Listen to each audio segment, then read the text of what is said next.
Hello students, आपका स्वागत करता हूँ स्टडी फ्री ऑल में। आपको जैसा पता है कि अभी रिसेंटली कई सारी वैकेंसी आई हैं असिस्टेंट अकाउंटेंट की, और यूपीपीसीएल में देखिए मैं आपको दिखा देता हूँ। ये अभी रिसेंटली वैकेंसी एक चल रही है जो 45 अनारक्षित, और ये आप करके देख सकते हो यहाँ पे। और इसके अलावा भी पहले जो वैकेंसी आई थी यूपीपीसीएल में वो ये हैं। कई सारी वैकेंसी आई हैं और भी डिपार्टमेंट में है, तो इसको मैं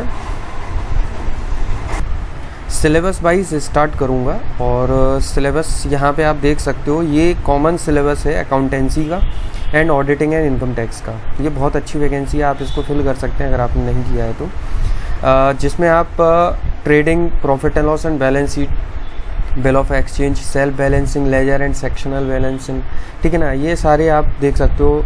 बीआरएस, डबल अकाउंटिंग, ठीक है ना, branch and departmental, depreciation reserve, और यहाँ पे ऑडिटिंग एंड इनकम टैक्स में object of audit, vouching, verification है। ये सिंपल सारी चीज़ें हैं। तो ये हम लोग सिलेबस वाइज स्टार्ट करेंगे, जिसमें पहले मैं आपको सारा उस सिलेबस के बारे में बताऊंगा, उस टॉपिक को पढ़ाऊंगा, उसके बाद उसकी MCQ कराऊंगा। और आज हम लोग जो टॉपिक लेंगे वो है बिल ऑफ एक्सचेंज, ठीक है। तो बिल ऑफ एक्सचेंज आपको अच्छे से बताऊंगा। तो चलिए शुरू करते हैं आज की क्लास। हाँ, मैं कैसे पढ़ाऊंगा ये मैं आपको एक बार बता देता हूँ। सबसे पहली बात ये कि हम लोग NCERT की बुक से पढ़ेंगे, ठीक है ना। तो NCERT बेस्ट बुक है एंड आई विल रिकमेंड आपको कि ये आप डाउनलोड कर सकते हो यहाँ पे। अगर आप कहेंगे तो फीड बॉक्स में आप मुझे बता देना, कमेंट बॉक्स में, तो मैं आपको इसकी लिंक दे दूँगा, आप डाउनलोड कर लेना। और ये बुक NCERT की जो बुक है इसमें सारे टॉपिक कवर हो जाते हैं। That's why I always prefer NCERT books. तो चलिए आज का टॉपिक हम लोग शुरू करते हैं। सबसे पहले बिल ऑफ एक्सचेंज। देखिए बिल ऑफ एक्सचेंज होता क्या है, तो यहाँ पे आप जैसा कि देख सकते हैं कि नॉर्मली हम लोग जो माल सेल करते हैं वो दो चीज़ों पे करते हैं, या तो क्रेडिट पे करेंगे या कैश पे करेंगे। जब भी हम लोग कैश पे अगर माल सेल करते हैं तो हमें कभी भी बिल ऑफ एक्सचेंज की ज़रूरत ही नहीं पड़ेगी। क्यों? क्योंकि कैश ट्रांजैक्शन है, वो पैसे लिए, माल बेचा, बात ख़त्म। लेकिन अगर हम लोग क्रेडिट पे माल बेचते हैं तो उस केस में हम लोगों को जब हम लोगों ने क्रेडिट पे माल बेचा तो वो पैसा हमें कब मिलेगा, कैसे मिलेगा, तो इन चीज़ों के लिए हमें बिल ऑफ एक्सचेंज की ज़रूरत पड़ती है। सपोज़ सामने वाले ने बोला कि मैं 3 महीने बाद पैसा दूंगा, तो वो चीज़ ना रिटर्न में होनी चाहिए, तभी वो पैसा मिलेगा। अदरवाइज़ वो पैसा हमें 3 महीने बाद मिलता है, नहीं मिलता है, लीगल एस्पेक्ट्स क्या होते हैं उसके, अगर वो पैसा खा लेता है ना, तो उस चीज़ को बचने के लिए, उस चीज़ से बचने के लिए जो बिल ऑफ एक्सचेंज का निर्माण हुआ था, ये कह सकते हैं हम लोग। और जो बिल ऑफ एक्सचेंज है उसका जो हिंदी नाम है वो हुंडीज़ है। देखिए पहले हुंडीज़ चलते थे, ठीक है ना। हुंडीज़ के टाइप क्या होते हैं, बिल ऑफ एक्सचेंज का ही एक टाइप होता है हुंडी, ठीक है ना, वही होता है। तो देखिए हुंडी बहुत सारे प्रकार के होते हैं, बट जो कॉमन हुंडीज़ हैं उनको हम लोग डिस्कस करेंगे, ठीक है ना। सबसे पहला होता है सहयोग हुंडी। उसके बाद आप देख रहे होगे कि एक दर्शनी हुंडी होता है। सबसे पहले हम लोग सहयोग हुंडी समझ लेते हैं ये क्या होता है। देखिए सहयोग हुंडी जो रहता है, माल हमने बेचा तो एक मर्चेंट दूसरे मर्चेंट को माल जब बेचता है तो क्रेडिट पर माल बेचा। अब क्रेडिट पर माल बेचने के बाद पैसे कैसे मिलेंगे, तो एक जो मर्चेंट होता है वो दूसरे मर्चेंट पर ये सहयोग हुंडी लिख देता है, ठीक है ना। एक मेकर होता है, बिल को मेक करता है, हुंडी को मेक करता है, और दूसरे पे लिख देता है कि भाई तू इतने रुपए इतने महीने बाद देगा। लेकिन किसे देगा, तो वो देगा शाह को। और शाह कौन होता है, Shah is a respectable and responsible person, ठीक है ना। मार्केट का एक रिस्पेक्टेबल पर्सन होता है जिसे वो पैसे मिलते हैं। और ये हुंडी जो रहता है, ये हुंडी पे हम लोग लिखते हैं नाम उसका, जिसको पैसे देने होते हैं वो एक्सेप्ट करेगा, और जिसने लिखा वो अपना नाम लिखेगा वहाँ पे, अपने साइन करेगा। और जो शाह होता है ना, वो एक रीज़नेबल इंक्वायरी करने के बाद जो ड्रॉई होता है, यानी कि जिसे पैसे देने होते हैं, उसके पास वो जाता है और उससे वो पैसे ले लेता है। इसको मैं बहुत अच्छे से आगे आपको बताऊंगा जो बिल ऑफ एक्सचेंज हम लोग पढ़ेंगे उसमें विद एन एग्जाम्पल। और दूसरा टाइप का जो हुंडी होता है वो दर्शनी हुंडी होता है। देखिए नाम से ही पता चल रहा है कि जब आपको उसके दर्शन होंगे आपको उसके पैसे देने पड़ेंगे। मतलब क्या, एक बिल लिखा, एक हुंडी लिखी और उसमें ये लिख दिया गया कि भाई ये पैसे 10,000 रुपये जो आपको देने हैं, जब भी आपके पास ये बिल लेके मैं आऊँगा आपको ये पैसे देने होंगे। दैट इज़ कॉल्ड दर्शनी हुंडी। एंड इसके बाद हम लोग पढ़ते हैं मुद्दती हुंडी। मुद्दती हुंडी, तो जो मुद्दती हुंडी या म्यादी हुंडी भी इसको बोलते हैं, आप देख सकते हो। और इंग्लिश में अगर बोला जाए तो इसको टाइम बिल भी हम लोग बोलते हैं। यानी कि एक स्पेसिफाइड टाइम के बाद जब आपने पैसे देने होते हैं तो उसको हम लोग बोलते हैं मुद्दती या म्यादी या टाइम बिल। ठीक है, देखिए हुंडी बहुत सारे प्रकार की होती है। यहाँ पे आप एग्जाम्पल भी देख सकते हो, नाम जोग हुंडी, धनी जोग हुंडी। लेकिन हुंडी अब पूछेंगे नहीं एग्ज़ाम में, बस ये जो इम्पोर्टेंट था वो मैंने आपको 3 बता दिया है। और आप इसमें भी देख सकते हो कि आगे किसी के बारे में ज़्यादा बताया नहीं गया है। अब हम लोग समझते हैं बिल ऑफ एक्सचेंज। देखिए इन हुंडीज़ को now days it is called bill of exchange. तो बिल ऑफ एक्सचेंज या फिर प्रोमिसरी नोट भी बोल सकते हैं हम लोग। दोनों में अंतर क्या है, एक बेसिक डिफरेंस मैं बता देता हूँ।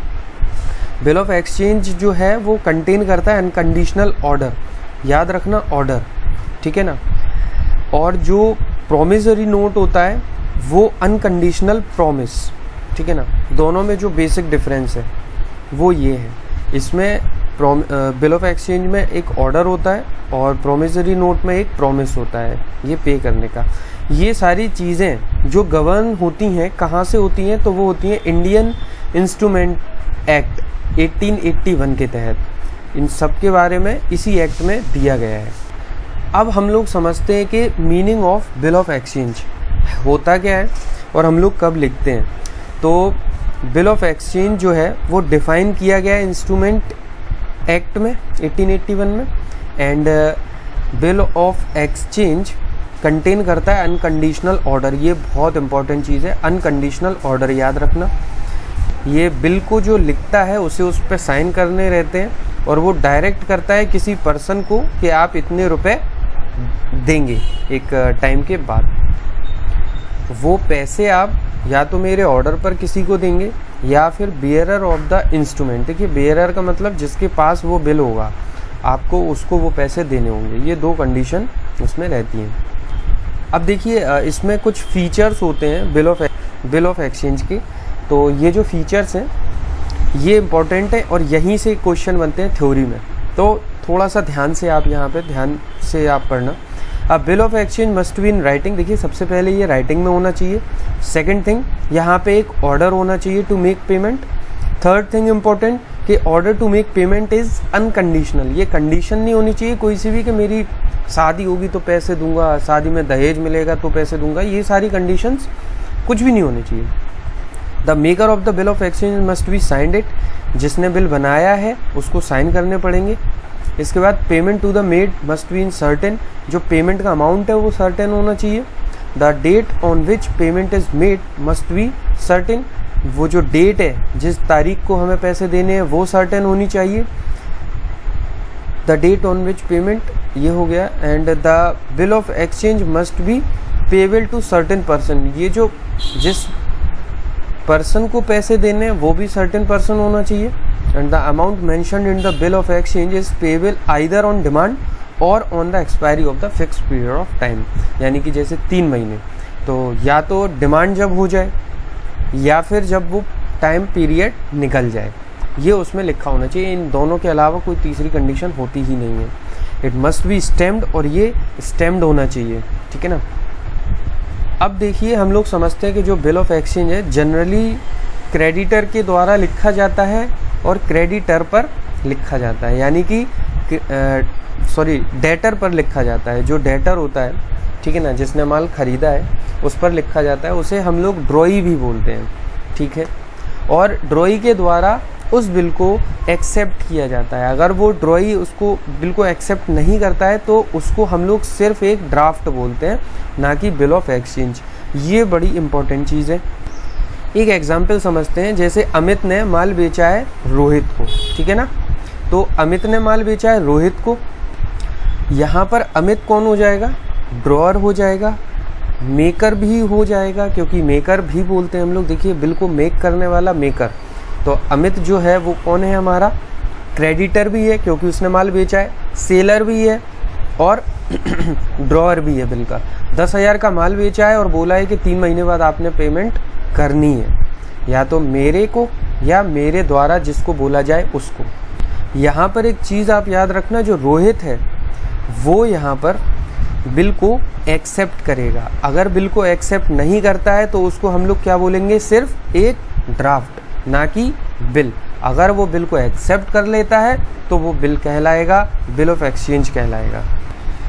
तो यहाँ पर 3 चीज़ें नई निकल के आती हैं कि ड्रॉअर कौन होता है। तो देखिए जो maker of the bill of exchange होता है वो ड्रॉअर होता है, जो कि कौन होता है, सेलर होता है, क्रेडिटर होता है, यानी कि माल बेचने वाला और क्रेडिटर एक ही होता है, इसलिए उसको हम लोग ड्रॉअर बोलते हैं। यानी कि जिसको पैसे मिलने होते हैं। देखिए receive money from the debtor can draw a bill of exchange, तो इसको ड्रॉअर को पैसे मिलेंगे इसलिए ये ड्रॉअर हो गया। इसने बिल ऑफ एक्सचेंज को लिखा है इसलिए ये मेकर हो गया।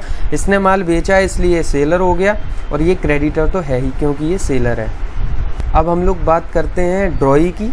तो ड्रॉई कौन हुआ, जिसको पैसे देने हैं, यानी कि जिसके ऊपर वो बिल लिखा गया है, और वो हो गया ड्रॉई हमारा। ड्रॉई कौन होगा, जो परचेज़र है जिसने माल खरीदा है वो, जो डेटर है जिसने माल खरीदा है वो। तो ड्रॉई हमारा परचेज़र और डेटर भी होता है, ये याद रखना।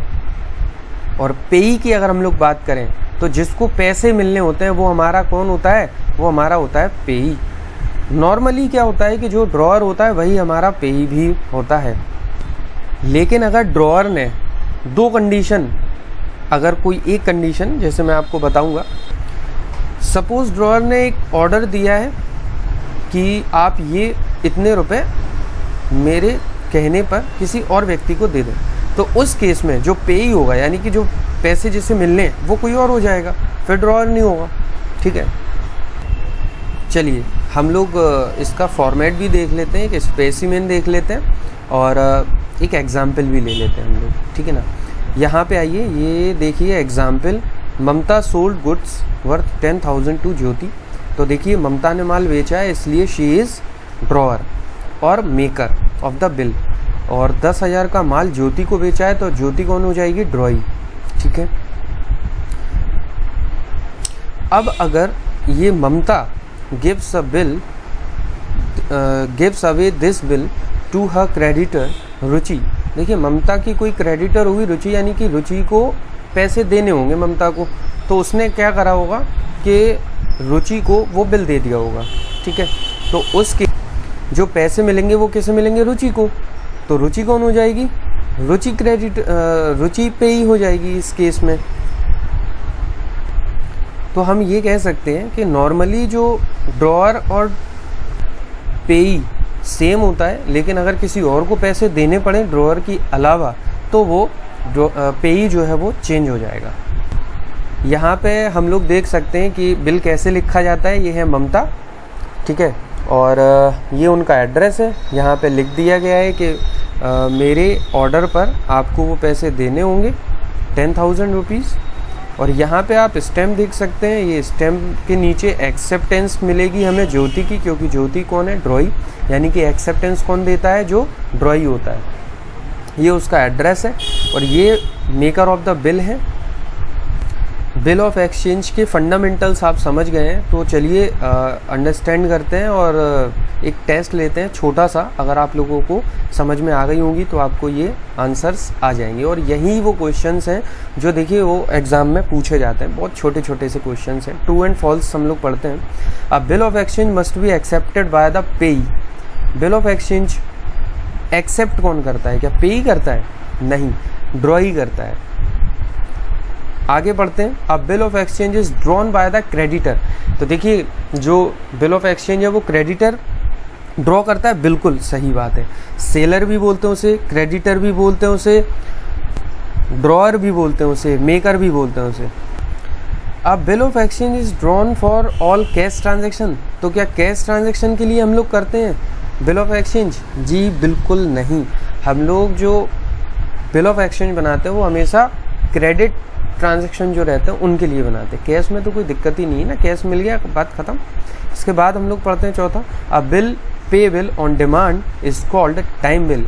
पेबल ऑन डिमांड, देखिए अगर डिमांड पे ही मिलना है तो वो टाइम बिल कहाँ से रह गया। टाइम बिल का तो मतलब ये रहता है कि एक सर्टेन पीरियड ऑफ टाइम के बाद पैसे मिलेंगे, और यहाँ पे बात कर रहे हैं डिमांड की, इसीलिए ये फॉल्स हो जाएगा। नेक्स्ट देखते हैं, the person to whom payment is to be made in a bill of exchange is called payee. जिसे पैसे मिलने होते हैं वो पेई ही तो कहलाता है, इसीलिए ये आंसर सही है। बिल ऑफ एक्सचेंज में पेई कौन होता है, जिसे पैसे मिलने होते हैं। नेक्स्ट देखते हैं, a negotiable instrument does not require the signature of its maker. ये तो बिल्कुल गलत बात है भाई, मेकर के तो साइन हमें चाहिए ही है ना, इसीलिए ये फॉल्स है। द हुंडी payable eight site is called दर्शनी हुंडी। ये बिल्कुल सही है। दर्शनी हुंडी होती ही क्या है, जब उसे पेबल एट साइट का मतलब जब वो हुंडी देखेगा, पेबल साइट करेगा तो उसे पैसे देने पड़ेंगे। नेक्स्ट देखते हैं, a negotiable instrument is not freely transferable. Freely transferable नहीं है वो, ये बात कर रहा है। तो ऐसा नहीं है, अगर आपको वो किसी भी व्यक्ति को ट्रांसफ़र करना है बिल्कुल आप उसे कर सकते हो, सिर्फ आपको उसका नाम लिखना रहता है पीछे और अपने साइन करने रहते हैं और वहाँ पे सामने वाले के साइन हो जाते हैं जिसे वो पैसे चाहिए। तो ये फॉल्स है, क्योंकि जो नेगोशिएबल इंस्ट्रूमेंट है वो फ्रीली ट्रांसफरेबल होता है।